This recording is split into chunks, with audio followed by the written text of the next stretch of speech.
l'invité de la matinale. KTO Radio. C'est un mois de prière et de jeûne qui commence pour des millions de musulmans. Le ramadan a débuté hier et pour un mois. Qu'est-ce que le ramadan pour les musulmans? À la manière de Saint Charles de Foucault, marqué par la pratique des musulmans, en quoi ce temps de prière peut intéresser les chrétiens? On en parle ce matin avec frère Jean-François Bourg. Bonjour. Bonjour. Vous êtes dominicain à Strasbourg et directeur du service national pour les relations avec les musulmans de la Conférence des évêques de France. Pour débuter cette discussion, frère Jean-François Bourg, rappelez-nous ce que représente le ramadan pour les musulmans. Oui, le ramadan, c'est un mois, hein, c'est un mois lunaire d'ailleurs, puisque le calendrier islamique est organisé à partir des mois lunaires, ce qui explique pourquoi d'ailleurs la date du ramadan change chaque année, puisque l'alignement des mois lunaires n'est pas totalement parfait par rapport aux mois solaires.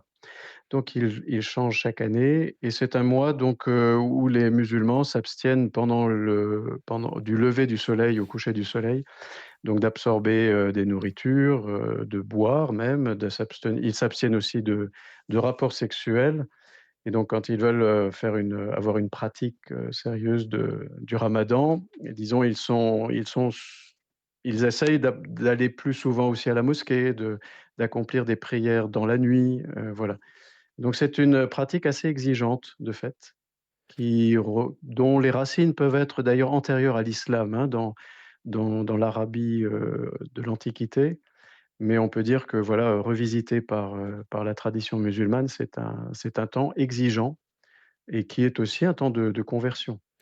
Ramadan des musulmans, carême des chrétiens, ces deux démarches ont de commun un temps de conversion intérieure, vous l'avez dit, et de retour à la prière.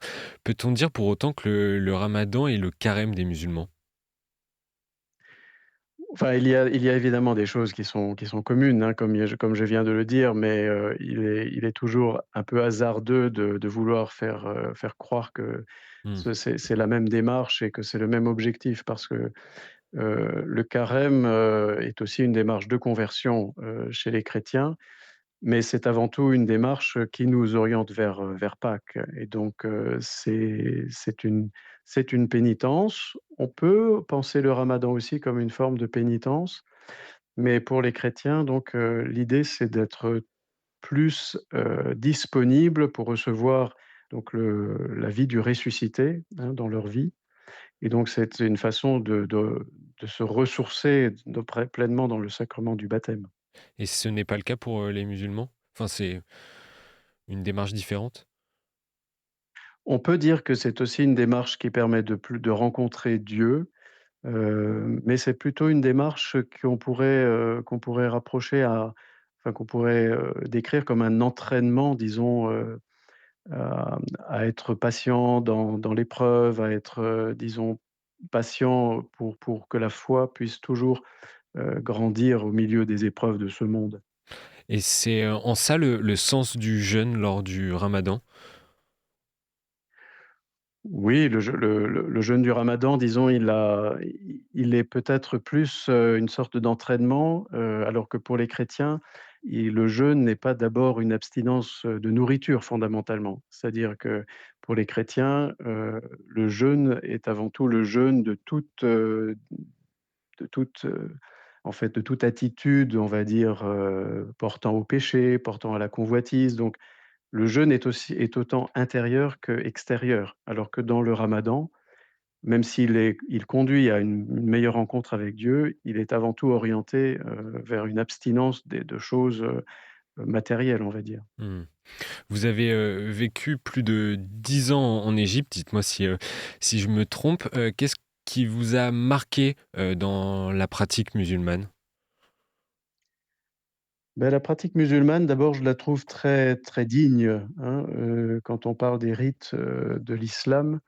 Je pense qu'on oublie un peu trop vite que d'abord, c'est une pratique assez exigeante, hein. Si on parle des 5 prières quotidiennes, c'est assez exigeant. Si l'on assiste à des prières dans les mosquées, on va s'apercevoir assez vite qu'elles ont une certaine dignité. Moi, je dis parfois, ça a de la classe, hein, la prière musulmane a de la classe. D'abord, elle est très sobre aussi, et donc elle se déroule dans un espace qui est souvent d'ailleurs, assez épuré, assez voilà, assez sobre lui-même. Donc la pratique musulmane a cette dimension exigeante, d'une part, et puis digne. Et concernant, les rites, voilà, comme le ramadan, je dirais qu'il y a aussi là le souci d'une cohésion sociale, peut-être parfois trop forte dans certains cas parce qu'on sait bien que dans certains pays, on se surveille, hein, on surveille un peu ceux qui ne jeûnent pas et il y a un peu partout dans les pays musulmans aujourd'hui des gens qui militent pour pouvoir, se dispenser en quelque sorte, hein, du jeûne du ramadan même publiquement. Mais il y a une forme de recherche de la cohésion, sociale et de vraies retrouvailles familiales parce que c'est l'autre aspect, dont on n'a pas encore parlé, c'est que la rupture du jeûne chaque soir Mmh. est vraiment l'occasion de resserrer les liens dans la famille, de resserrer les liens entre amis, de resserrer des liens fraternels, à l'intérieur de la communauté musulmane, mais pas seulement. Parce qu'il est aussi question, d'être plus généreux envers les pauvres. Vous avez des familles musulmanes, qui sont plus à l'aise et qui vont vraiment aider à l'organisation de tables de miséricorde, comme on dit, pour que les pauvres, ceux qui sont plus en difficulté, puissent rompre le jeûne dignement chaque soir. Et cette, pratique musulmane, est-ce qu'elle a modifié votre foi, votre façon de vivre la parole de Dieu, du Christ? Hein, je dis parfois l'islam est à la fois pour nous chrétiens, un mystère, un défi et un partenaire parce que, je prends surtout le mot défi, l'islam est une grande religion mondiale et une religion mondiale qui réussit, hein, qui a un aspect, attirant, je pense d'ailleurs. Heu, c'est une religion qui, comme je l'ai dit, par l'exigence, spirituelle qu'elle porte, par, la dignité aussi de sa pratique, voilà, est attirante et puis c'est une religion qui a comment dire? Qui met quand même l'accent très fortement sur la solidarité entre les croyants et donc leur fraternité. Mmh. Et moi, je pense que c'est un défi pour nous chrétiens parce que ça nous invite à grandir en sainteté. C'est-à-dire, ça nous invite à être à la hauteur, non pas pour être des concurrents des musulmans d'abord, mais pour, voyant, l'exigence de leur foi, être nous aussi, à la hauteur et creuser toujours plus, notre propre foi, oui. Dans, son message adressé, chaque année aux musulmans, le Vatican appuie cette année sur la paix d'une part comme, un don divin et d'autre part comme le fruit des efforts humains. Pour quelles raisons? Comment pourriez-vous nous expliquer cela? Donc je crois que le contexte international explique assez bien, hein, la teneur de ce message. De toute façon, le message traditionnel annuel du Saint-Siège pour le ramadan essaye de mettre en valeur de mettre en évidence plutôt des valeurs communes portées par les musulmans et les chrétiens. Alors cette année, c'est la valeur de la paix et notamment parce que, la paix est en danger, hein. La paix est blessée un peu partout dans le monde. Le pape François parle souvent de troisième guerre mondiale par morceaux. Et concernant notre dialogue avec les musulmans, force est de constater que les 2 plus grandes religions mondiales devraient se donner la main pour, justement, favoriser la paix autant qu'elles peuvent. Et justement, est-ce que le carême, le temps de carême et le ramadan peut, rapprocher, les croyants, peut rapprocher les chrétiens et les musulmans? Je crois qu'elle pourrait les rapprocher, à partir de la dimension d'humilité, en fait, qui est derrière ces 2 démarches. Parce que, comment dire? Quand on se met à jeûner, parce que l'on voudrait se rapprocher de Dieu, c'est justement parce qu'on a conscience de ne pas être tout à fait à la hauteur, hein, des grandes, voilà, des grandes exigences de sa propre tradition. Donc on entre dans une démarche d'humilité.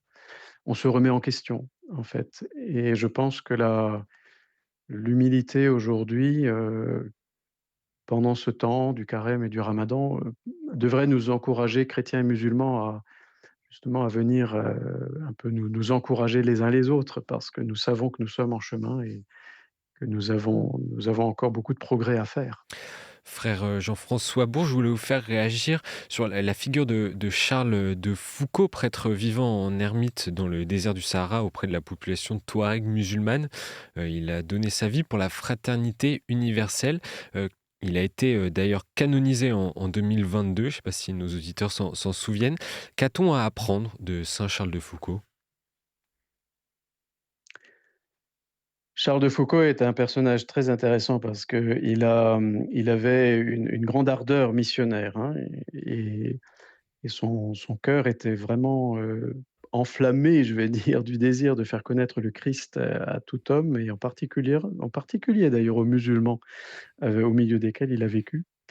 Et puis il a expérimenté quelque chose d'assez exceptionnel. Bien sûr, il a donné sa vie, mais surtout il a découvert, à une époque de sa vie, que des musulmans pouvaient donner leur vie pour que lui, comme chrétien, puisse vivre, hein. Hmm. Charles de Foucault, il a vécu à un moment donné un très grave problème, de santé, et il aurait sans doute, pu mourir si des musulmans, au milieu desquels il vivait, ne s'étaient pas occupés de lui jusqu'à se priver, en fait, du nécessaire pour, pouvoir, le soigner. Et donc, Charles de Foucault est pour nous tous un cas très intéressant parce qu'il découvre en fait chez l'autre qui n'est pas chrétien, enfin voilà, qui est musulman, une sorte de charité, tout à fait, supérieure, et une charité qui lui fait penser sans doute justement à l'amour même du Christ. Voilà, il n'est pas le seul chrétien à avoir fait ce genre d'expérience, hein, il y en a d'autres dans l'histoire même récente du XXe siècle. Et c'est certainement ça qui lui ouvre les yeux sur, voilà, sur ce qu'il va comprendre comme étant une fraternité universelle. Et dernière question, frère Jean-François Bourg, quelle prière adressez-vous aux musulmans qui entrent dans le ramadan? Écoutez, moi, je fais monter, ma prière, pour que les musulmans puissent, bien recueillir, autant de fruits, spirituels que possible de cette période, de cette belle période qui s'ouvre pour eux. Et puis je fais le vœu que je prie aussi pour que beaucoup de chrétiens puissent aller à la rencontre, de nos frères musulmans, et qu'ensemble nous puissions, nous découvrir en chemin, humblement en chemin, pour trouver, les meilleures voies, de la vie spirituelle qui plaît à Dieu. Merci, frère Jean-François Bourg, d'être venu nous parler des pratiques musulmanes et notamment cette entrée de Ramadan qui a débuté, je le rappelle, lundi 11 mars et pour un mois. Et je rappelle également à nos auditeurs que vous êtes dominicain à Strasbourg et directeur du service national pour les relations avec les musulmans de la Conférence des évêques de France. Merci beaucoup et belle journée à vous. Merci, merci.